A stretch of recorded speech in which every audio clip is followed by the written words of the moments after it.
In this video, I'm going to share with you some fun nugget configurations. There's going to be a mix between some that takes a single nugget and some that require 2 nuggets, like this one behind me.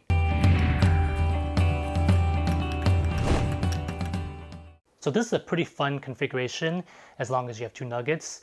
It does take a little bit of patience to learn how to do it in the first time, as putting this top piece on can knock this whole thing over. And as you can see, it's not very steady.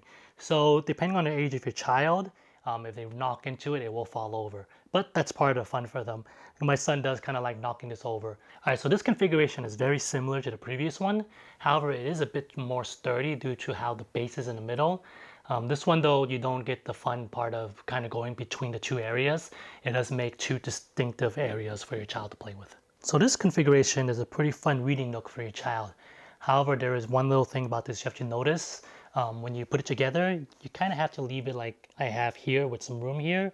Otherwise, it would collapse onto itself. And let me show you what I mean by that. This is another fun configuration if your child likes climbing into tent things or just likes climbing in general.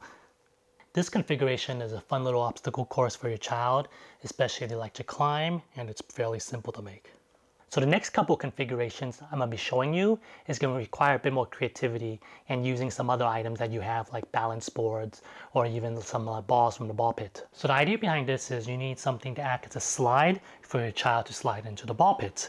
As you can tell, we have a pretty pathetic ball pit. You would think that 100 balls would look more than that, but this is a pretty big area.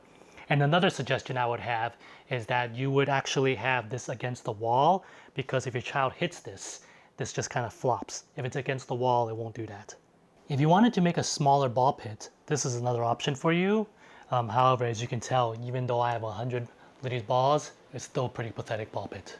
If you have an older child and you want to make it deeper or just higher, you can use both nuggets for the second set. As a common theme with many toddlers, they like to climb. Here's another one using the balance board for the child to climb onto the nuggets. An important safety thing to make sure you take a look at for this configuration is that the triangle pieces aren't touching each other here, as you can see. The reason being is that you want this last triangle piece here to be near the edge so that if your child does step closer to the edge, it doesn't just flop over and cause them to fall. So I showed you a lot of different configurations and a lot of them are pretty complex. However, I've noticed that they don't always have to be for your child to enjoy it. Some of my son's favorite configurations are the more simple ones, like him over here enjoying just running around between nuggets.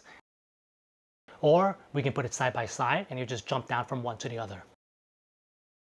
And even just adjusting the nugget himself, just playing with it like a toddler would want to play. And as for me, one of my favorite configurations is what I'm sitting on right now, basically turning 2 nuggets into a sectional. Let me know down below in the comment section which one of the configurations I showed you that's giving you some ideas on what you can do with your nuggets. And if you've enjoyed this video, give me a thumbs up. And if you're not subscribed, consider subscribing for more content like this, and I'll catch you next time.